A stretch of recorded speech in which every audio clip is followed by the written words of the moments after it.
ડભોઈની નાદુથી ભાગોળ પાસે હરિહર આશ્રમના મહંત વિજય મહારાજ દ્વારા 26 વર્ષથી કાવડ યાત્રાનું ભક્તિ ભાવપૂર્વક આયોજન કરવામાં આવે છે।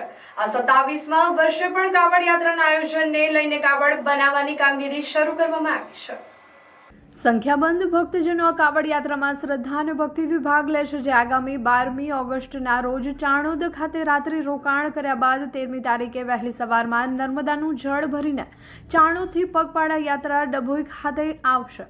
ડભોઈમાં આવેલા પૌરાણિક શિવાલયોમાં નર્મદાનું જળ ચઢાવવામાં આવશે અને અભિષેક કરવામાં આવશે।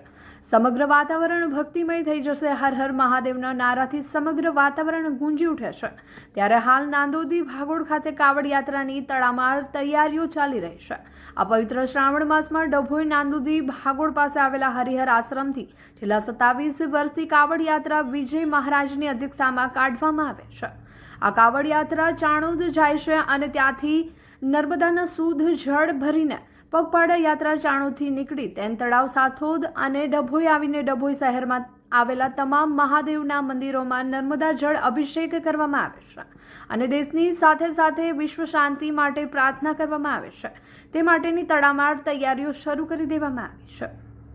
26 बरस हो गया कांवर निकलता है, ये 27वां बरस है और ये कांवर सावन में निकलता है कि तो फिर अमावस को जावे, एक कम खुआवे। इस बार अमावस पड़ता है बुधवार को, इसलिए हम बुधवार को जाएंगे 12 तारीख को। 13 तारीख को वहाँ से एक कम के दिवस हम चाणवद जा कर के नर्मदा नीर लेकर के यहाँ डभोई के सब शिवालय में जलाभिषेक करेंगे। इसमें हम सबसे विनती ऐसा करेंगे कि जो लोग भी आ सकें वो सब इसमें शामिल हुए।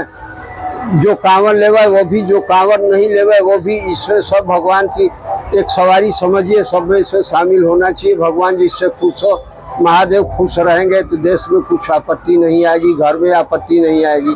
अब ऐसे तो हम 14 बरिस हो गया मेरे को बड़ौदा नवनाथ के नाम से कांवर निकालते हैं। वहाँ भी छिला अमावस के कांवर निकालेंगे। यहाँ शुरुआत करते हैं, वहाँ छिला अमावस के कांवर निकालेंगे। इसलिए कांवर का महत्व तो ऐसा है कि भगवान को रिझाने के लिए 12 महीने में समय आता है, जो कि भगवान हर वक्त खुश रहते हैं, जो चाहे उसको रिझा सकता है। भोलेनाथ उनका नाम ही है। कांवर इसलिए निकालते हैं, कांवर निकालने से, जलाभिषेक करने से भगवान हर वक्त संतुष्ट रहते हैं और उसके घर का, उसके गांव का, उसके देश का भला ही करते हैं।